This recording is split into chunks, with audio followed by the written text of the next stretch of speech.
Este video es la segunda parte de la historia del primer culiacanazo ocurrido en octubre del 2019, en donde se dio la captura y posterior liberación del narco Ovidio Guzmán.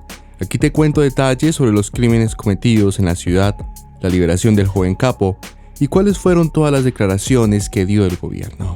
Te recuerdo que la primera parte de esta historia está en mi canal y te invito allí para que lo veas y no te pierdas ningún detalle. Sean todos bienvenidos a Narraciones Criollas.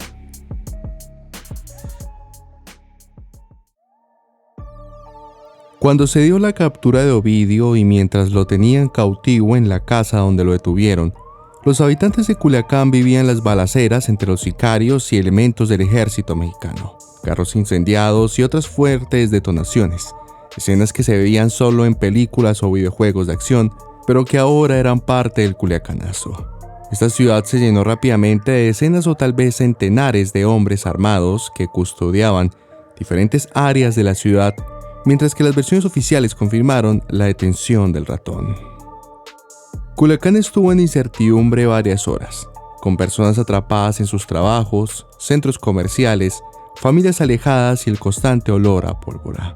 La única manera que tenían para comunicarse eran las redes sociales, por donde circulaban videos de camionetas blindadas con hombres armados circulando la ciudad, aunque algunos expertos dudaron que esta violenta ofensiva que logró obligar a las fuerzas militares fuera improvisada, ya que una vez supieron del operativo para atrapar a Guzmán se enfrascaron en balaceras, bloquearon vialidades, quemaron vehículos, retuvieron a militares y se ubicaron frente a un complejo donde vivían esposas e hijos de soldados y amedrentaron al gobierno enviando videos y mensajes por radio.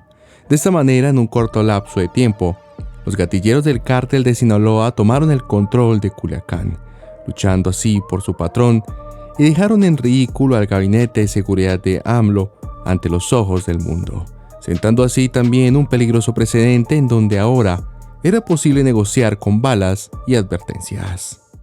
La prensa por su parte difundió una foto supuestamente tomada por las autoridades para confirmar así la detención del ratón, sin esposar y el mentón elevado con aires arrogantes. Salieron también audios presuntamente interceptados al crimen organizado, donde se exhiben las voces de los sicarios exigiendo la liberación de su patrón, bajo la amenaza de que empezarían a ejecutar a los 8 militares que tenían secuestrados. En uno de estos audios un criminal diría: "Se te está hablando bien, suéltalo y vete tranquilo, y no se te va a hacer nada, si no, se arrepentirán", ordenando esto un arrogante sicario a los militares con los que estaba negociando. Por otra parte, las fuerzas federales se desplegaron en camionetas abiertas, blindadas y artilladas, y también a pie recorrieron las calles y avenidas en busca de gatilleros y criminales. Conforme el tiempo fue pasando, empezaron a surgir datos de personas heridas y otras aparentemente muertas, aunque hasta entrada la noche no había una parte de las autoridades federales ni estatales.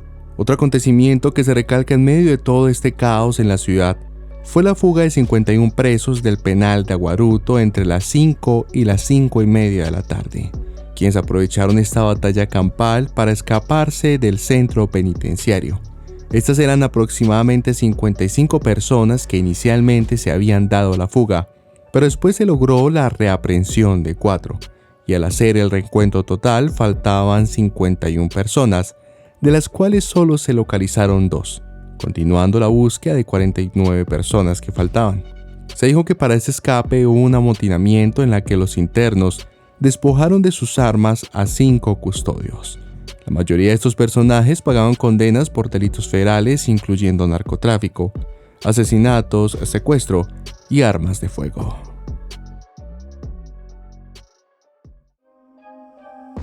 El culiacanazo o el Jueves Negro tuvo su final cuando el entonces presidente de México, López Obrador, decidió liberar a Ovidio Guzmán.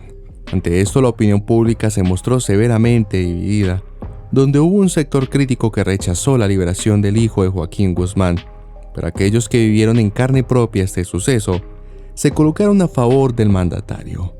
Según el presidente, la decisión la tomó su gabinete de seguridad porque se tornó muy difícil la situación y estaban en riesgo muchas vidas.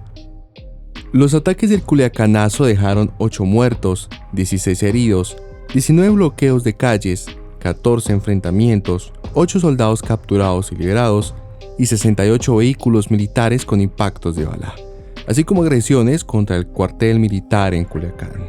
Este evento fue conocido mediáticamente como una humillación y derrota para el ejército y el gobierno federal, así como múltiples críticas al gobierno de AMLO que se reflejaron en periódicos y redes sociales con mensajes contra la estrategia de seguridad gubernamental.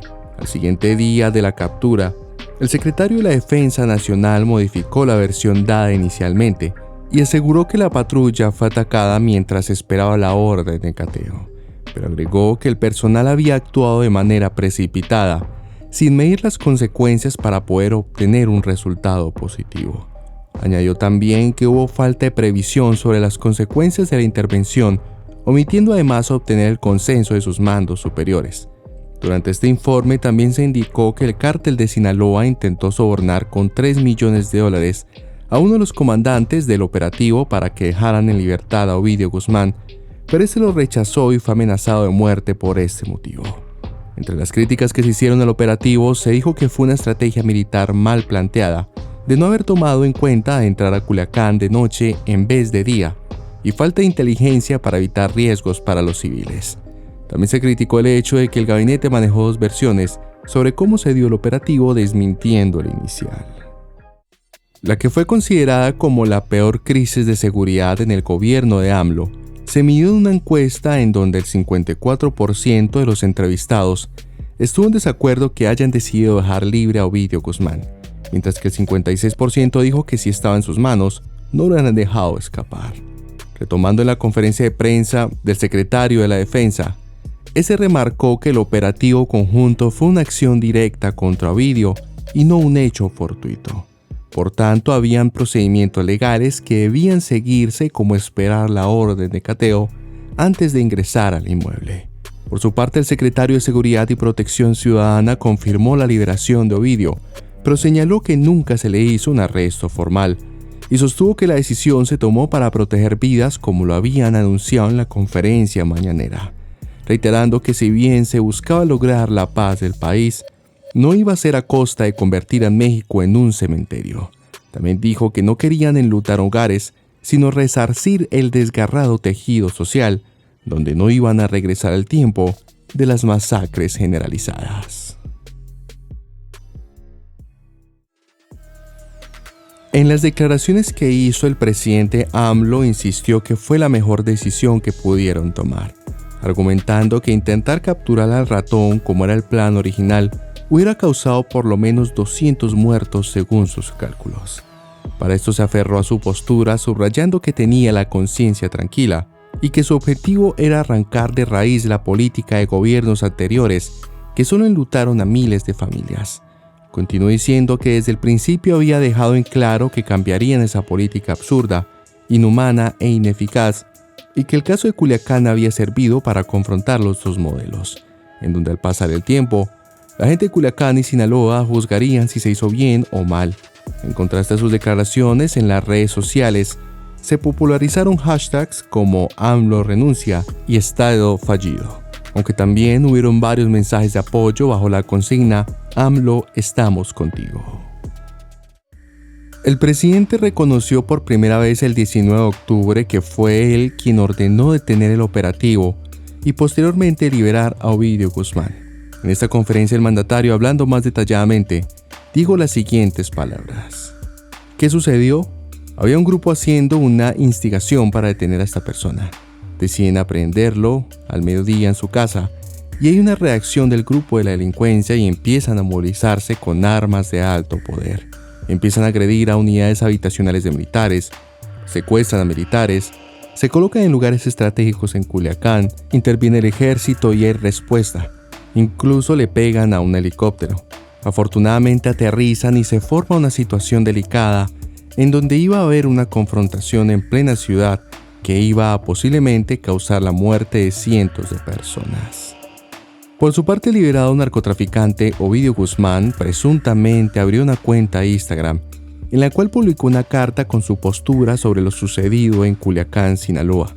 En el escrito negó tener relación con Alfonso Durazo y pidió disculpas a los habitantes de Culiacán por las balaceras, a quienes pidió entender la situación por la que él estaba pasando, y descartó que durante su detención estuviera presente su hermano Iván Archibaldo Guzmán. Un día después de los hechos violentos y cuando el conteo de cadáveres no concluía, un abogado del Chapo dijo en una conferencia que la familia Guzmán asumiría los gastos funerarios de las víctimas y agradeció al presidente porque Ovidio Guzmán no fue torturado ni baleado por los militares. Luego añadió diciendo: la familia pide disculpas al pueblo de Culiacán y ellos se harán cargo de las lesiones y de los muertos que hay allí. De esta manera, el Culiacanazo, el Jueves Negro o la batalla en Culiacán, terminó como uno de los hechos más violentos ocurridos en Culiacán, Sinaloa, quedando marcado en las páginas de la guerra contra el narco que lleva tanto tiempo librando el pueblo mexicano. Espero que te haya gustado este video. Recuerda darme tu like y tu comentario y no olvides continuar pendiente a nuestro contenido aquí en Narraciones Criollas.